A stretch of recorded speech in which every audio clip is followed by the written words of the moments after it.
UPSC CSC ने लगभग लगभग सभी स्टूडेंट को जो सीएससी 2026 के प्रारंभिक एग्जाम में बैठने वाले हैं, प्रीलिम्स एग्जामिनेशन में बैठने वाले हैं, जिन्होंने फॉर्म फिल किया हुआ है, उन सभी को एक मैसेज भेज रही है। कुछ लोगों को मेल मिल रहा है, कुछ लोगों को मैसेजेस मिल रहे हैं। क्या इन मैसेजेस से आपको डरना चाहिए, चाहे वो मेल के फॉर्मेट में हो या टेक्स्ट मैसेज के फॉर्मेट में हो? सबसे बड़ा सवाल आज का ये है कि क्या आपको इन सब चीजों से डरना चाहिए। दूसरी बात यह है कि आपके पास जो मैसेज आया हुआ है उसका क्या समाधान है, आपको क्या करना चाहिए। तीसरी बात यह है कि अगर आप एक्शन नहीं लेते हैं, जो आयोग काम कह रही है करने के लिए, अगर वो आप नहीं करते हो, तो क्या आपको प्रारंभिक एग्जामिनेशन देने से वंचित किया जा सकता है? क्या आपके एप्लीकेशन फॉर्म को रिजेक्ट किया जा सकता है? क्या होने वाला है, इन तमाम चीजों के ऊपर आज के वीडियो में बातचीत करने वाले हैं। वीडियो को शुरू से लेकर अंत तक देखिएगा, ताकि एक एक पहलू, एक एक टाइमलाइन आपको समझ में आ जाए। ये उस कैंडिडेट का है जिन्होंने सारे प्रोसेस को अप्लाई करा हुआ है, कौन से मैसेज किस समय आया हुआ है, सब कुछ यहाँ पे लिखा हुआ है। इसके अलावा आपका जो मैसेज आया है, आपने क्या एक्शन लिया है, क्या आपने गलत स्टेप तो फॉलो नहीं कर लिया है।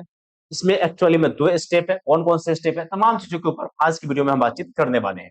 बिना समय गवाए हुए वीडियो को शुरू करते हैं, लेकिन उससे पहले चैनल पे नए हो तो मस्ट श्योर सब्सक्राइब जरूर कर लेना, ठीक है। अब आ जाओ, बातचीत करते हैं। पहले मैसेज आता है 4:28 पे, यहाँ पे आप देखोगे यूपीएससी के द्वारा, और कहा जा रहा है कि आपने पहले जो सीएससी का फॉर्म फिल किया हुआ था, उसमें आपने जो अपना कैटेगरी जो दिया था वो डिफरेंट है, और जो सीएससी 2026 में आपने जो भरा है उसमें कैटेगरी डिफरेंट है। सबसे बड़ी बात यह है कि ये मैसेज उन तमाम कैंडिडेट्स लर्नर्स को आ रहे हैं जिन्होंने अपने कैटेगरी को चेंज किया हुआ है। लाइक डेट, आप ओबीसी में है, ओबीसी में आप 2 कैटेगरी, अगर आप क्रीमी लेयर में है या नॉन क्रीमी लेयर में है। पहले कभी आपने क्रीमी लेयर में भरा है और अब आपने नॉन क्रीमी लेयर में भरा होगा तो ये मैसेज आया होगा। इसके अलावा अगर आपने पहले जनरल कैटेगरी में फॉर्म फिल करा होगा, अब आप ईडब्ल्यूएस में फॉर्म फिल किए होंगे तो ये मैसेज आपको मिल रहा होगा। अगर आपने एससी एसटी कैटेगरीज में अगर कोई चेंजेस करा होगा तब ये मैसेज आपको मिल रहा होगा। ये मैसेज किनको नहीं मिल रहा होगा? तो जिन्होंने पहली बार इस बार फॉर्म भरा है, एकदम न्यू फ्रेश स्टूडेंट है, और उन्होंने आज से पहले कभी भी यूपीएससी का फॉर्म फिल नहीं किया है, तो ऐसे स्टूडेंट को घबराने की जरूरत नहीं है, उनको ये मैसेज नहीं मिला होगा। ये घबराने की बात किन लर्नर्स को है? जिन्होंने यूपीएससी के एग्जामिनेशन ऑलरेडी पहले दे रखे हैं, फॉर्म फिल कर रखे हैं और अपना डेटा ऑलरेडी आयोग को दे रखा है, क्योंकि आपकी डेटा आयोग के पास सेव है।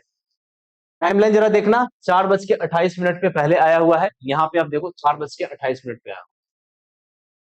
जब इस फॉर्म को फिलअप किया जाता है तो 4:46 पे इस तरीके का कंफर्मेशन मैसेज आता है कि आपने अपना जो सोशल कैटेगरी है उसको आपने चेंज कर दिया है, ठीक है ना। यहाँ पे देखो टाइम लिखा हुआ है, ये टाइम काफी महत्वपूर्ण है, क्योंकि इस टाइम के बिना पे ही आप बहुत सारी चीजें समझ पाओगे, अदरवाइज समझना बहुत मुश्किल है। पहले ये देखो कि 4:28 पे मैसेज आया यूपीएससी के तरफ से, और यही टाइम में लगभग लगभग सबको गिरा था कल के दिन। इसके अलावा यहाँ पे देखोगे 4:46 पे इस स्टूडेंट ने लॉगिन पेज खोला। लॉगिन पेज कैसे खोला होगा वो मैं आपको बताता हूं कि किस तरीके से उन्होंने चीजों को फिलअप किया। उनको क्या हुआ कि 4:28 पे जो मैसेज मिला, मैसेज मिलने के बाद वो भी आप ही की तरह घबराया हुआ इंसान था, तो वो क्या किया, लॉगिन किया। लॉगिन करने के बाद उन्होंने अपना ओटीपी डाला, मोबाइल नंबर डाला, ठीक है ना, या यूआरएल नंबर है वो डालो, या आप अपना मोबाइल नंबर डालो, जो मोबाइल ओटीपी आया वो फिल हुआ, और उसको सेंड किया। सेंड जैसे ही किया, एक पॉपअप खुल करके आ गया, जो ये वाले मैसेज का पॉपअप था। ये मैसेज का पॉपअप खुल करके आ गया, यहाँ पे आप देख सकते हो, ये रहा, इस तरीके का वो पॉपअप खुल करके आ गया। एक मिनट, एक मिनट, वो पॉपअप खुल करके आया। आने के बाद उसने जब फिल करी तो क्या क्या चीजें आया वो जरा देखिए। सबसे पहले तो आया ये कि उस इंसान ने क्या गलती करी है, आयोग ने वो दिखाया। क्या दिखाया? उन्होंने ये कहा कि आपने 2020 में फॉर्म फिल करी थी, 2021 में फॉर्म फिल करी थी, 2022 में फॉर्म फिल करी थी, जितने अटेम्प्ट उसने दिया था सब वहां पे लिख करके आया। और क्या आया वो जरा देखिए। इस इस कैंडिडेट ने, जिनका ये मैं दिखा रहा हूं, इन्होंने 2020 में ओबीसी ओबीसी में क्रीमी लेयर डाल दिया। Creamy layer, creamy layer. अब मैंने इससे बात किया कि भाई 2020 में तुमने क्रीमी लेयर क्यों डाला, तो उसने कहा कि उस समय एक्चुअली में उसके पास सर्टिफिकेट था ही नहीं नॉन क्रीमी लेयर का, तो बाय डिफॉल्ट यही डालने का ऑप्शन था, इसके अलावा वो क्लेम ही नहीं कर सकता था नॉन क्रीमी लेयर, उसने ये डाल दिया, ओबीसी डाला, नॉन क्रीमी लेयर ना डाल करके उसने क्रीमी लेयर डाला। 2021 में उसने सर्टिफिकेट बनवाया, creamy layer non creamy layer डाला, इसमें भी नॉन क्रीमी लेयर डाला। अब उसने फॉर्म फिल करी है मान लो कि 2026 में, तो 2026 में उसने फिर से नॉन क्रीमी लेयर डाला, तो आयोग ने ये मैसेज भेज दिया कि भाई तुमने जो अपना, आयोग ने कौन सा मैसेज भेज दिया, ये वाला मैसेज भेज दिया और कहा है कि भाई तुमने जो है अपने कैटेगरी को चेंज करा। क्या यहां तक क्लियर है? अब चुप्पी, वहां पे 4:28 पे वो आया, इसके बाद इन्होंने फिलअप करा, तो इनके पास कंफर्मेशन आ गया कि भाई ये कंफर्म हो गया कि आपने अब कैटेगरी को सुधार दिया है और वो रिवाइज कर दिया है और ये चीजें आयोग को रिसीव हो गई है। उसके बाद आयोग ने एक बहुत ही बड़ा नोट भेजा, जो भेजा 4:48 पे, जरा देख लें टाइमलाइन। 4:28, इसने फिलअप करा 4:46 में और आयोग की तरफ से यहाँ पे मैसेज मिला 4:48 पे। 4:48 पे मैसेज आया और इसमें कहा कि अगर अगर अगर तुमने जो कैटेगरी चूज करी है उसमें अगर कहीं से भी कुछ भी गलत पाई जाती है तो आयोग आपके खिलाफ एक्शन लेगी, और ऐसा वैसा एक्शन नहीं लेगी, बहुत ही तगड़ी वाली एक्शन आपके खिलाफ ले सकती है। आयोग ने ये मैसेज किया है इसमें, लिटरली देखो इन्होंने 1 2 3 4 4 लेटर लिखे और कहा है कि ये सिर्फ और सिर्फ कैंडिडेट की रिस्पॉन्सिबिलिटी होगी। इसके अलावा यहां पे कहा जा रहा है कि आयोग आपके खिलाफ एक्शन ले सकती है, ठीक है ना, समझ में आ रहा है? अब सवाल यह है कि जिन जिन कैंडिडेट के पास ये मैसेज आया है उनको क्या करना चाहिए। तो देखो गाइस, इसमें एक टाइमलाइन मेंशन किया गया है, 8/4/2026, 8 तारीख तक ये चीजें जो आयोग ने कहा है उसको फिलअप करके भेज देना है। अगर इसमें तुम डिले करोगे तो क्या क्या संभावनाएं हो सकती है, मे भी हो सकता है कि आपके फॉर्म को कंसीडर ना किया जाए, छाड़ दिया जाए। पहला ऑप्शन ये हो सकता है, ये मे का मैं इस्तेमाल कर रहा हूं, मे भी आपके एप्लीकेशन फॉर्म को छाड़ दिया जाए या रिजेक्ट कर दिया जाए, या आयोग कहे कि भैया अब आपको मैं इस कैटेगरी से हटा करके अब मैं आपको सामान्य असामान्य कैटेगरी यानी कि जनरल कैटेगरी में डाल रहा हूं, ठीक है ना। हो सकता है वो बाय डिफॉल्ट कर दे, ऐसा मैं नहीं बोल रहा, ये हो सकता है, पॉसिबिलिटी है। दूसरा ये हो सकता है कि आयोग फिर से आपको एक और मौका दे। तीसरा ये हो सकता है कि आपको प्रीलिम्स एग्जामिनेशन देने से ही वंचित कर। तो अब करना क्या है कि इसको जाकर के सुधार लेना। सुधारने के लिए दो ऑप्शंस दिए जाएंगे। पहला ऑप्शन, जब आप जैसे ही लॉगिन करोगे यहाँ पे आके, जो ये मैं बता रहा हूं ये समझो, जैसे ही आप यहाँ पे लॉगिन करोगे, लॉगिन करने के बाद वो पॉपअप खोल करके आ जाएगा, उसके ऊपर यस करोगे। यस जैसे ही करोगे तो दो चीजें आपको दी जाएगी कि आपकी जो कैटेगरी पहले थी वही रखना चाहते हो या कैटेगरी चेंज करना चाहते हो। अगर आपके पास प्रॉपर डॉक्यूमेंट है, जैसे कि अगर मान लो कि ओबीसी में हो और नॉन क्रिमिनल सर्टिफिकेट आपके पास है, आप वही रखो जो आपने पहले चूज कर रखा था, यानी कि फॉर्म फिल करते समय जो आपने चूज किया था वही रखो। अगर आपको लगता है कि भाई डॉक्यूमेंटेशन आप अच्छा नहीं है या आपके पास डॉक्यूमेंट नहीं है, तो फिर आपको कैटेगरी अपनी चेंज करनी पड़ेगी, इसके अलावा कोई ऑप्शन नहीं। अब ये तो स्टूडेंट के लिए और स्टूडेंट से रिलेटेड चीजें की मैंने बात कर ली।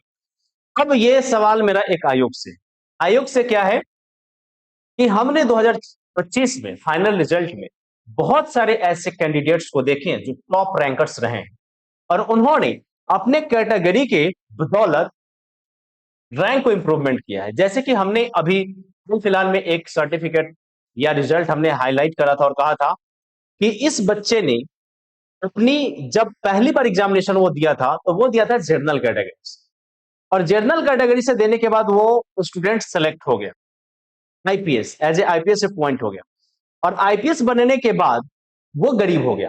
पहले जब एग्जाम नहीं दिया था तो वो धनी था, जनरल कैटेगरी में था, एग्जाम देने के बाद वो गरीब हो गया, तब वो आ गया ईडब्ल्यूएस में, और फिर से अमीर हुआ, फिर से गरीब हो गया, और इस बार फिर से वो गरीब हो गया है 2026 में, ईडब्ल्यूएस से उसको आईएएस का रैंक मिल गया।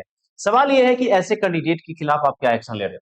ये वैसे कैंडिडेट का मैं डेटा दिखा रहा हूं जिनका अभी फाइनलाइज कुछ नहीं हुआ है।